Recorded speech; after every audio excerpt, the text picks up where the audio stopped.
கிளம்பணும் உடனே.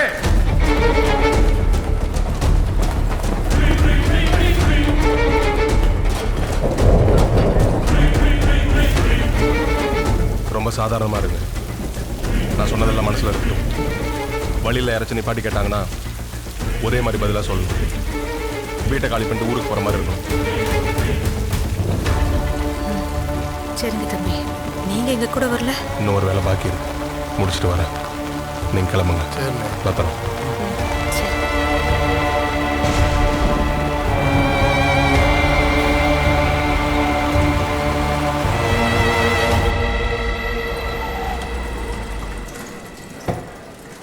இங்கே குண்டடிப்பட்டு ஒரு ஆள் அட்மிட் ஆயிருக்காருல்ல?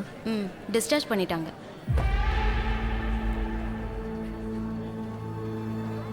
அவர் என் ஃப்ரெண்டு தான். வீட்டு அட்ரஸ் கொடுங்க. பேஷண்ட் பேர் சொல்லுங்க பாப்போம். என்ன சார் ஃப்ரெண்டுன்னு சொல்றீங்க, ஃப்ரெண்டு பேர் தெரியாதா? ஒருத்தன் சாகணும்னு சொல்லி சுட்டிருக்காங்க. அவன் உயிர் பொழைச்சிருக்கான். அவனை தேடி இத்தனை பேர் வந்திருக்கான். எங்ககிட்ட கேள்வி கேட்குற அளவுக்கு எனக்கு என்னமா தைரியம்? பார்,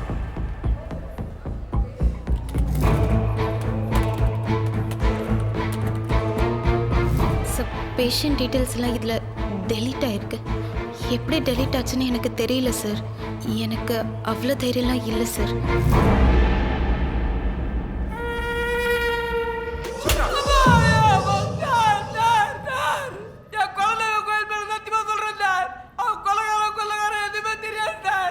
நீ அவனை பற்றி மட்டும் சொல்லு. அவன் எந்த ஊர்? நீங்கள் 2 பேரும் ஒன்றா எங்கே படிச்சிங்க? சார் அவன் தான் சார் கூட படிச்சேன்னு சொல்லி என் வீட்டுக்கு வந்தான். நான் படிச்சதே எனக்கு ஞாபகம் இல்லை சார். அப்புறம் அவன் அடிக்கடி சொல்லுவான் சார், மதுரை பக்கத்தில் சக்கரா நூறு ஊருக்கு திட்டு. சரி, அதை நாங்கள் விசாரிச்சுக்கிறோம். நீ ஒன்று பண்ணுறியா? சொல்லுங்க சார். அவன் எங்கே போகிறான், என்ன பண்ணுறான், எல்லாத்தையும் எங்கள்கிட்ட உடனே சொல்லு. சரியா? அவன் யார்ட்டையா பேசினா, யாரையா தேடி போனா, இல்லை அவனை யாரா தேடி வந்தாங்கன்னா ஒன்று விடாமல் எங்கள்கிட்ட சொல்லணும். புரியுதா? அப்புறம் உங்கள் ரூமில் எங்கேயாவது துப்பாக்கி வச்சுருக்கானா கொஞ்சம் பார்த்து சொல்லு.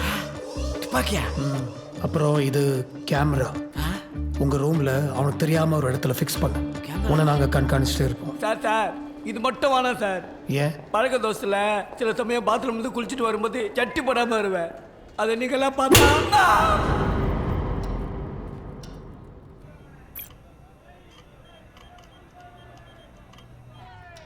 மூஞ்சி நல்லா தெரியுதா?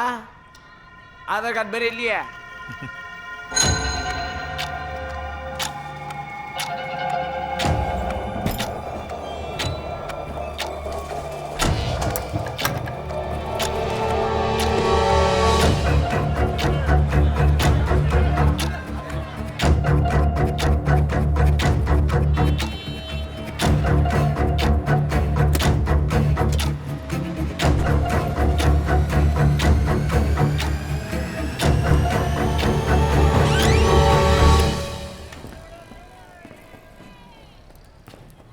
என்ன மாப்பி, வயிறு கீறு சரியில்லையா? ஒரு சைஸாக உட்காந்துருக்க. ஸ்டேஷன் அடி வாங்கி பார்த்தா தெரியும். சும்மா தான்ப்பா உட்காந்துக்கிறேன்.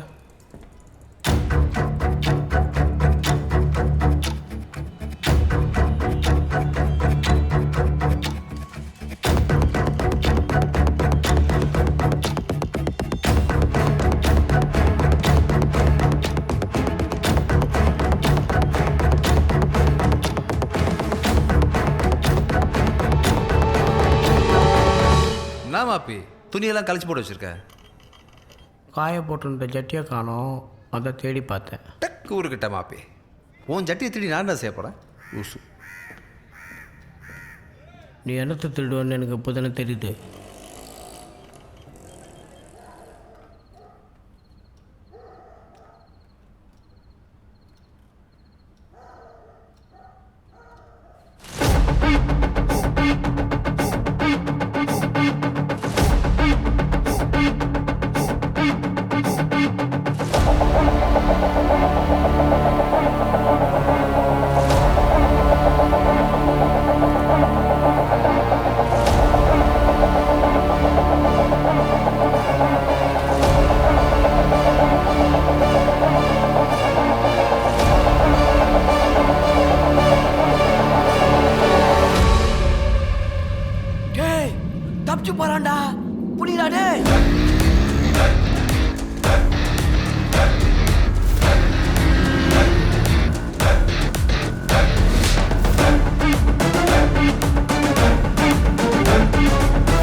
கொண்டுட்டாங்களா சார்? இந்த கொலை திருட்டு எதுவுமே எனக்கு தெரியாது சார். உனக்கு எதுவும் தெரியாதுன்னு எனக்கு தெரியும். இவ்வளோ பெரிய காரியத்தை உன்னால செஞ்சிருக்க முடியாதுன்னு எனக்கு தெரியும். இது செஞ்சதெல்லாம் நீ இல்லை, அவ செல்வா.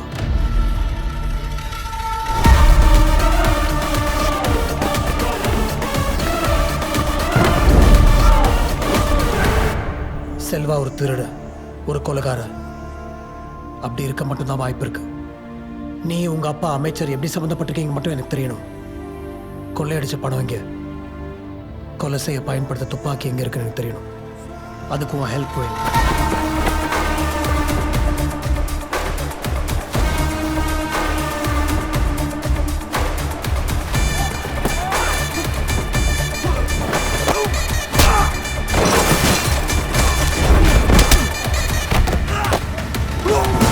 உன்னை 24 மணி நேரம் போலீஸ் வாட்ச் பண்ணிட்டே இருக்கும். உனக்கு ஒன்றும் ஆகாது. ஆனா அவன் கிட்ட இருந்து நீ உண்மையை கொண்டு வரணும். ஒரு துப்பு கிடைச்சாலும் போதும், சம் எவிடன்ஸ். அந்த துப்பாக்கி அவன் கூட்டத்தை பத்தி, கொள்ளையடிச்ச பணத்தை பத்தி.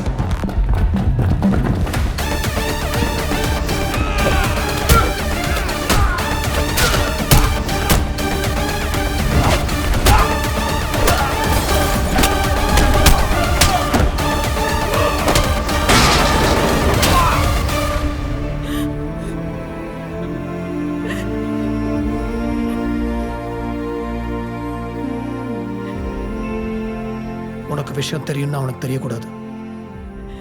நீ எப்பவும் போல இரு. அவன்கிட்ட எப்பவும் போல நடந்துக்கோ. அவன்கிட்ட இந்த விஷயத்தை வாங்க முடியுமான்னு மட்டும் பாரு. நீ அவனை பேச வைக்கணும் சாரா.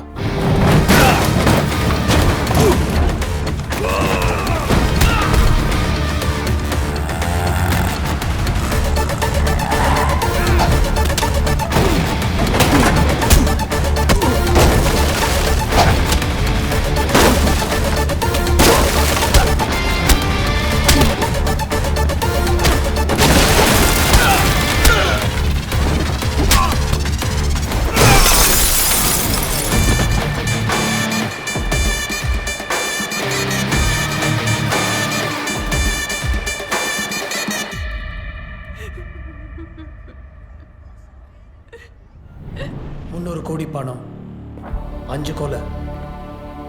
யாரா நீ? உன் பின்னாடி இருக்கிற கூட்டம் யாரா? சொல்றா.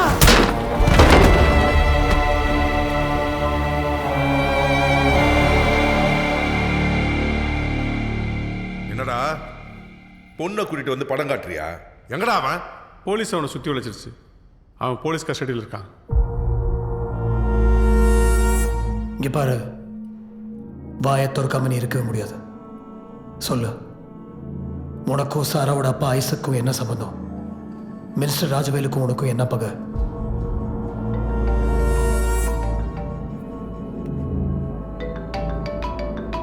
மினிஸ்டர் தான். ஹலோ, அவன்கிட்ட என்ன கொஞ்சிக்கிட்டு இருக்கியா? நீ என்ன வேணாலும் பண்ணிக்கோ. அவன் பணத்தை எங்க வச்சிருக்கான்னு கேளு. சொல்ல மாட்டேன், அடம் பிடிச்சான்னு வை. இங்க என்கிட்ட ஒரு பொண்ணு இருக்கான்னு சொல்லு அவன்கிட்ட. நீங்க பண்றது சரியில்லை. அந்த பொண்ணை என்கிட்ட ஒப்படைங்க. வச்சுக்கோ, தாராளமா வச்சுக்கோ. ஆனா அவனை என்கிட்ட கொடு. இதை நான் கொடுக்கல் வாங்கலாம். நினைச்சுக்கயா, என்ன வேணாலும் நினைச்சுக்கோ. உனக்கு என்ன 1 hour தான் டைம், புரியுதா? அதுக்குள்ள அவனை இங்க கொண்டு வந்து விட்டுரு. இல்ல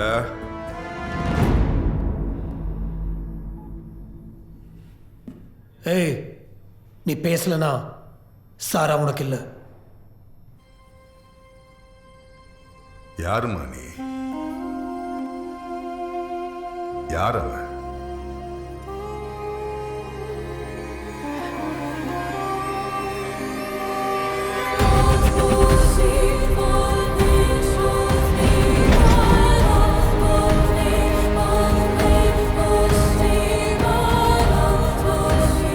நீ பேசிதான் ஆகணும் செல்வா. டைம் இல்லை. எப்படி கொள்ளடிச்ச? யாரெல்லாம் இருக்கவும் கூட? செல்வா,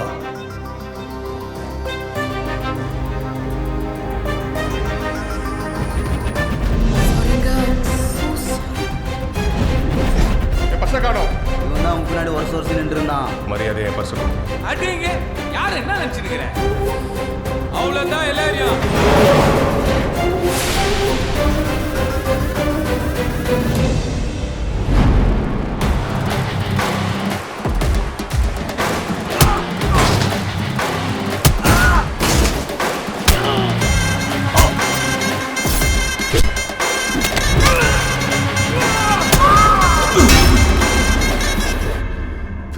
கூட சகவாசம் தேவையா?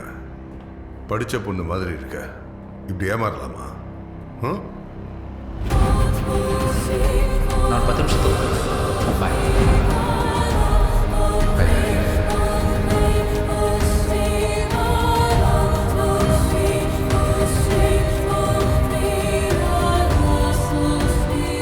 ஹோட்டல் பார்க்கில் நடந்த கொலை திருட்டு. சொல்லு. நான் 10 நிமிஷத்துக்கு வந்துடுறேன். பாய்.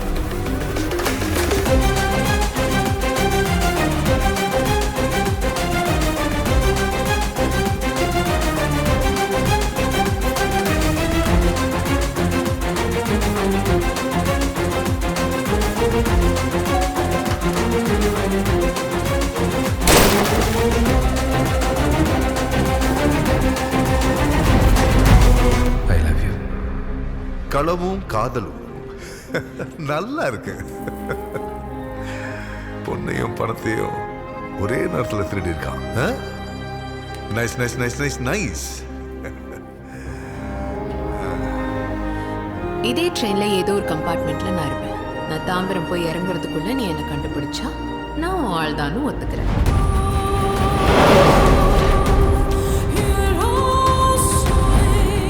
சொல்லு. என்ன சொல்லணும்? நான் ஆள்னு சொல்லு. சொல்லலைன்னா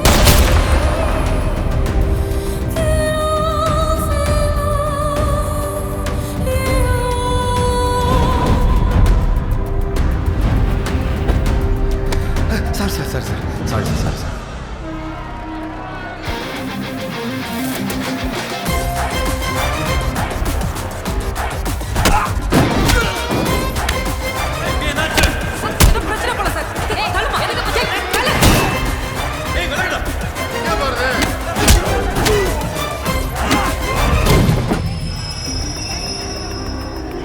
நீங்களே யாரு? வெறும் திருட்டு கும்பலா? தீவிரவாதிகளா? நக்சல் சார். சார் அவன் காப்பாற்றணும் சார். அப்ப பணத்தை எங்க வச்சிருக்கேன்னு சொல்லு. துப்பாக்கி எங்க? சார் அங்கிருந்து வரவன் எதுவும் சொல்ல மாட்டேன். எனக்கு கொண்டு போய் ஒப்படைங்க. முடியாது. எனக்கு கொண்டு போனா பணம் இருக்க இடத்த அமைச்சர்கிட்ட சொல்கிறேன். துப்பாக்கியை உங்ககிட்ட ஒப்படைக்கிறேன். இல்லைன்னா என்னை கொன்னாலும் என்கிட்ட ஒன்றுமே வெளியே வராது.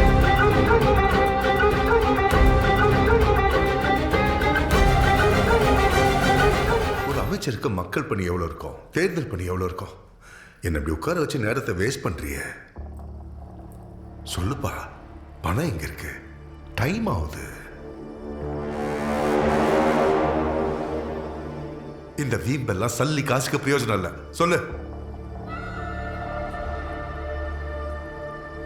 செலவாயிடுச்சு.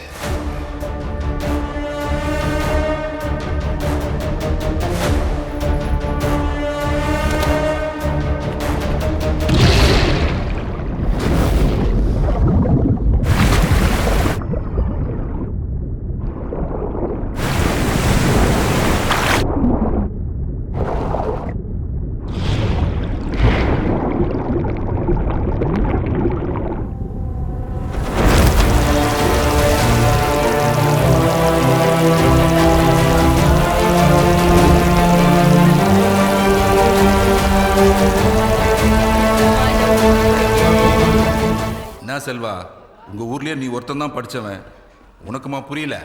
இதெல்லாம் பெரிய விஷயம்பா. பிடபிள்யூடி மினிஸ்டர் சம்பந்தப்பட்டது. அமைச்சர் ராஜவேலா. ஆமா, பொதுப்பணித்துறையிலிருந்து நம்ம மாவட்டத்துக்கு 16 பாலம் கட்ட வேண்டியிருக்கு. கட்டவே இல்லை. அமைச்சர்ல இருந்து லோக்கல் கான்ட்ராக்டர் வரைக்கும் பைசா போயிருக்கு. சார், வருஷத்துக்கு 4 போகம் விதைச்சு அறுவடை பண்ணக்கூடிய பூமி சார். பாலம் இல்லாதனால விளைச்சலை கொண்டு போய் வியாபாரம் பண்ண முடியல. பத்தாவதுக்கு இப்படி அடிக்கடி உயிர் பலி வேறு. புரியுது, ஆனா ஒன்றும் பண்ண முடியாது. முடியும். நாங்கள் போராடுறோம். அமைச்சர் மேலே கேஸ் போடுறோம். நீங்கள் ஆதாரத்தை மட்டும் கொடுங்க.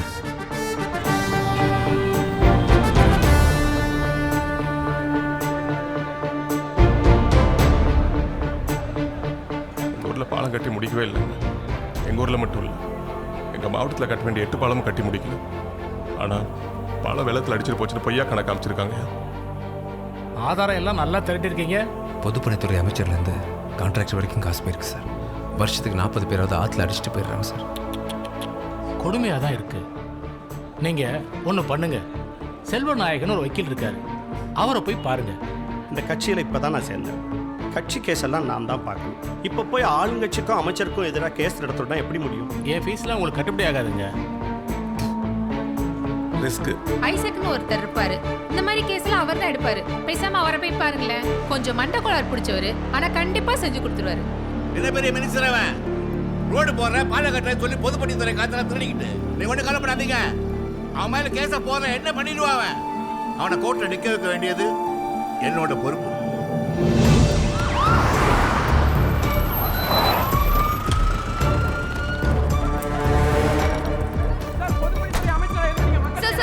அதிகாரத்தை பயன்படுத்தி நீங்க தப்பிச்சிட்டீங்கன்னு எதிர்க்கட்சி சொல்லுதே. இதெல்லாம் என்ன இன்னைக்கு நேரத்தான் நடக்குது? நான் முதல் முறை 68ல எம்எல்ஏ ஆனதுல இருந்து இப்படிதான் இருக்கு. பொய் கேஸ் மேல பொய் கேஸ்னு எத்தனையோ பார்த்துட்டோம். இதையும் பார்ப்போம்.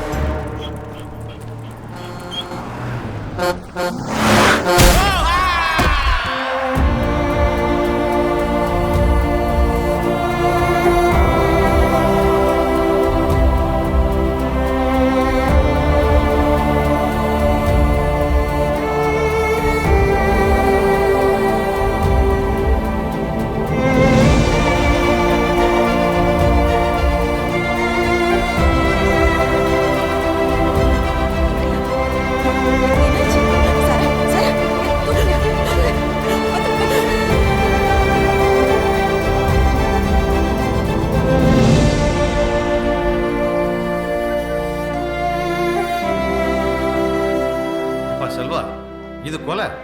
நமக்காக வாதாட வந்தவரை இப்படி அடிச்சு தூக்கி போட்டிருக்கானுங்க. நம்ம கொஞ்சம் ஜாக்கிரதை ஆகணும்பா. கொலகாரம் பயிருங்க. நம்ம சித்தால கேஸ் நடக்கணும். அவங்களுக்கு தண்டனை கிடைக்கணும் செல்வா. ஆமா செல்வா, வேற யாரையாவது வச்சு இந்த கேஸ் நடத்த பாரு.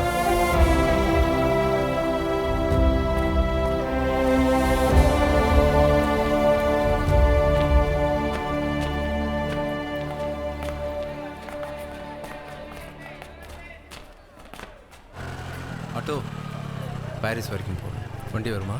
எவ்வளோ? 350 ரூபா ஆகுது.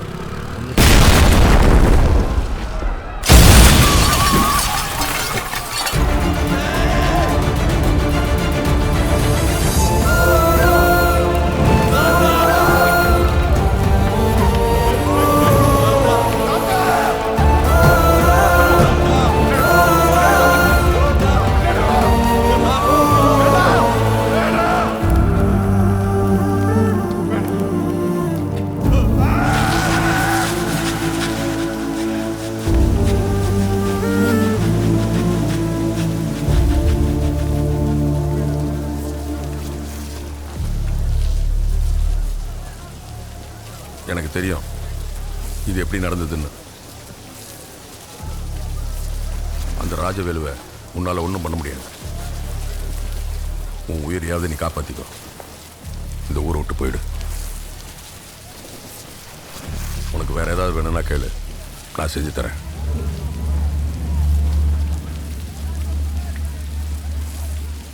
எனக்கு ஒரு துப்பாக்கி வேணும்.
எல்லா தகவலும் தருவார்.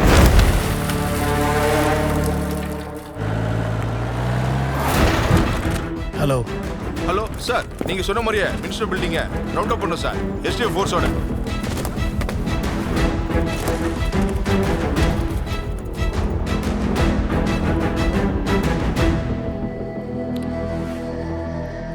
உன்னை பார்த்தா திருட மாதிரி தெரியலையே. ஆமா, நீ செஞ்ச பாவத்துக்கு தீர்ப்பு சொல்ல வந்தவன். நான் 40 வருஷமா பாவம் பண்ணிட்டு இருக்கேன், கணக்கு வழக்கு இல்லாம இருக்கேன். அதுல நீ எங்கிருந்து முளைச்சு வந்துடா? அதை தெரிஞ்சுட்டு நீ என்ன பண்ண போற? செஞ்ச எல்லா பாவத்துக்கும் சேர்த்து ஜெயிலில் போய் தண்டனை போய். இந்த வயசுலயா?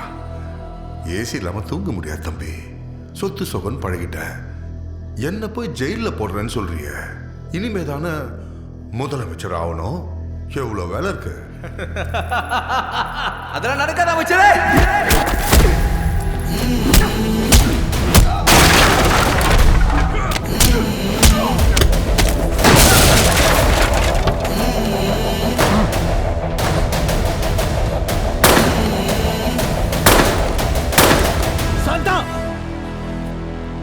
சிறுசு ராஜவேலுக்கிட்ட நம்மால் ஒருத்தர் இருக்காரு. அவர் உனக்கு எல்லா தகவலும் தருவார். நடந்து முடிந்த சட்டப்பேரவை தேர்தலில் ஆளும் கட்சி 197 தொகுதிகளில் வெற்றி பெற்று மீண்டும் ஆட்சியை பிடித்திருக்கிறது. தொண்டர்களின் கொண்டாட்டத்தில் பங்கேற்ற முதல்வர் தொண்டர்களுக்கும் மக்களுக்கும் தன் நன்றியை தெரிவித்தார். கடந்த 5 ஆண்டின் சிறப்பான ஆட்சிக்கு கிடைத்த பரிசு என்றும் மக்கள் தங்கள் மீது வைத்துள்ள நம்பிக்கையின் எதிரொலி என்றும் இந்த வெற்றியை அவர் குறிப்பிட்டுள்ளார். முன்னாள் துணை முதல்வரும் பொதுப்பணித்துறை அமைச்சருமான ராஜவேல் இத்தேர்தலில் பெரும் தோல்வியை சந்தித்தது அரசியல் வரலாற்றில் முக்கிய நிகழ்வாக அமைந்துள்ளது. அவர் மீதுள்ள ஊழல் குற்றச்சாட்டுகளை விசாரிக்க தனி நீதிமன்றம் அமைக்கப்பட்டுள்ள நிலையில் அவரது தோல்வி அவரது அரசியல் வாழ்க்கையில் பெரும் பின்னடைவை ஏற்படுத்தியுள்ளது. செல்வாங்க தேடிட்டு இருக்கோம் சார். மினிஸ்டர் ராஜவேலு மேல கேஸ் கொடுத்தவங்க எந்த ஊர்? குமுனன் தொழுன்னு தேனி டிஸ்ட்ரிக்ட்ல சார்.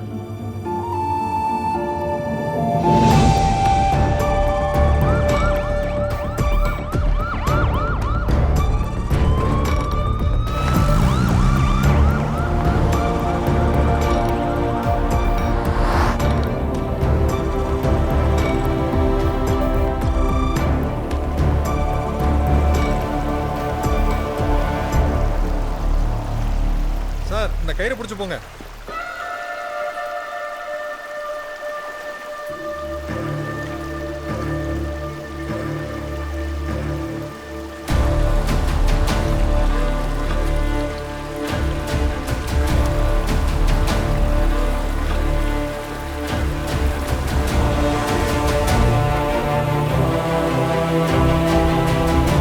ஊர்ல யாருமே இல்லையே சார்.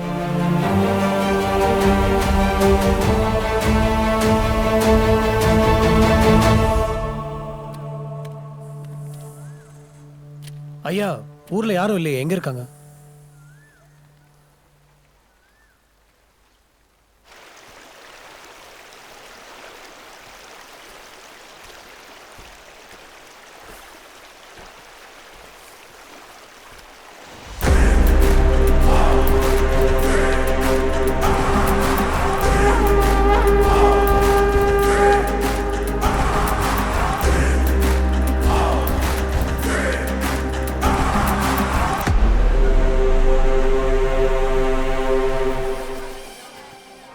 இதுக்கு தான் இவ்வளவும் பண்ணியா? தப்பிச்ச முடியும்னு நினைக்கிறியா? கண்டிப்பா சார். எப்படி அவ்வளோ உறுதியாக சொல்ற? பணக்காரன் ஏதாவது கம்ப்ளைண்ட் இருக்கா சார்? எல்லாம் பிளாக் மணி. அதனால என் மேலே எந்த திருட்டு கேஸும் இல்லை. ஆனால் துப்பாக்கி அதை வச்சு நீ 4 பேரை சுட்டு கொண்டு இருக்க. அது மட்டும் என் கையில் கிடச்சிது. அந்த துப்பாக்கி நிலத்தம்பியோடது. அதை வச்சு உங்களை சுட்டான். நீங்கள் திரும்ப அவனை சுட்டீங்க. அப்படின்னு நீங்கள் தான் சார் கேஸ் ஃபைல் பண்ணியிருக்கீங்க.